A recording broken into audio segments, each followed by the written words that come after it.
my heartbeat standing on the edge. Well, what an honor it is to be invited back. Fabulous Ask Me Anything Friday. So glad you asked me that, because Michelle's version wouldn't have the whole truth. And you need to know this if you're following Michelle Myers. Well, I'll just start out by saying I cannot believe that you guys would even trust James to answer this question. So I'm glad that I can be here, so when he exaggerates, I can interject and tell you exactly what was really happening. Both of us from Tennessee.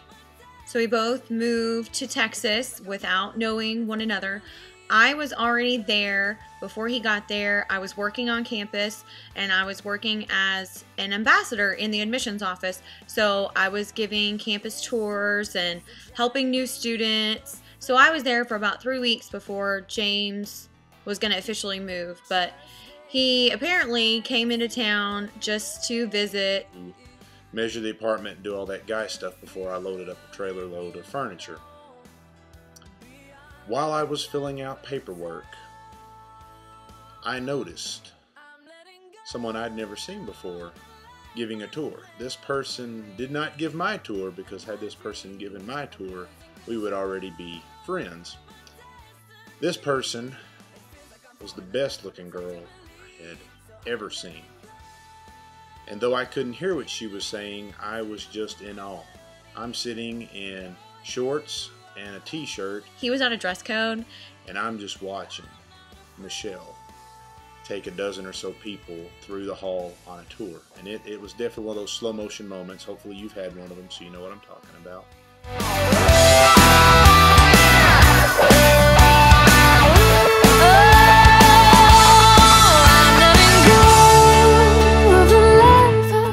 And she's giving her tour and she's going, and I'm just following her. Just watching everything she's doing, thinking, I gotta get to know this girl. And as she just before leaves my line of sight, she, just in the middle of her tour, almost calls like a timeout and says, I gotta check out this great looking guy. And she does, and she kind of gives me that double look, like, did he look as good as I thought he did the first time I looked at him? And I think she started to like drool a little bit, personally. Okay, so I admit he was pretty cute, but there was no double look and there was no drool, no matter what he says. Those are always the two things that he adds. And do I look like I drool? Not even over James Myers. It was close, but... So, of course, I got extremely excited.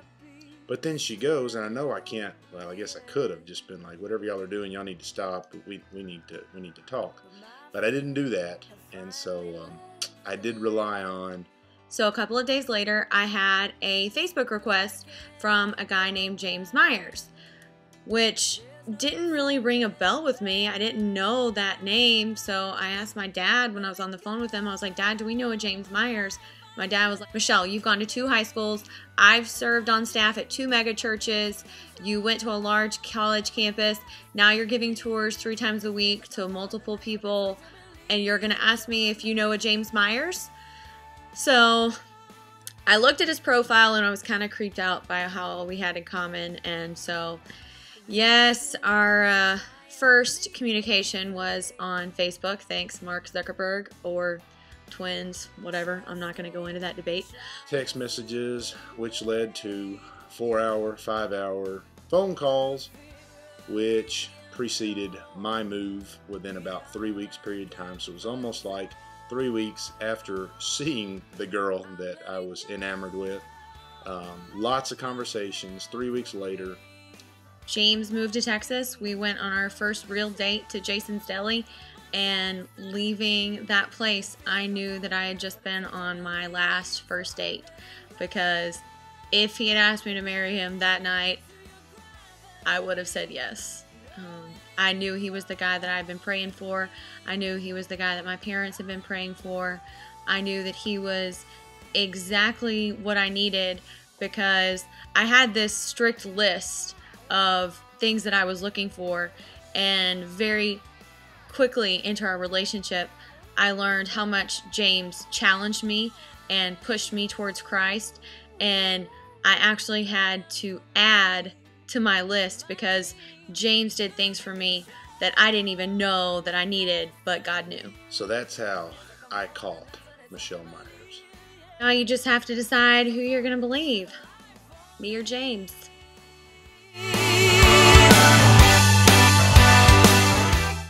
That is a great question, and I want to answer it with a story. About a year ago, I was meeting with Craig Holliday, who is a great mentor of my husband and mine, and he was asking me tough business accountability questions. And one thing about Craig is that he always knows the right way to word questions, because business is not about numbers to him. Business is about people. And so he was asking me how many people I had helped that week, how many people I had reached out to through my Beachbody business. So I thought about it for a minute, and I told him my number, and he was like, Michelle, that is so great. And because he is a man of God as well, he said, now, how many people did you share Christ with? And I just remember that my heart sank, because I knew that the number that I was going to have to give him was going to be lower. And of course, I would have always said my top priority was my relationship with Christ, but from just that week's result, I could see that my time did not reflect that priority. So that has become a great checks and balance to me. While my Beachbody business is very important to me, I believe in every single one of our products, and I love them, and I'm thankful to be able to share them with others. But I never want my Beachbody business to overshadow my first love and my first passion, which is my relationship with Jesus Christ. So I recommend finding something tangible that you can look at on a weekly basis to hold yourself accountable, to see if what you say is your priority is really being lived out in your daily life, because it's so easy for something little and nitpicky that we say is not that important to us, and it's definitely not the most important thing, to start slowly taking over. So have something that you can look at. Two places that you can always look to discover your true priorities is your calendar and your finances. See where your time is going and see where your money is going. And that will reveal a lot to you about where your true priorities are.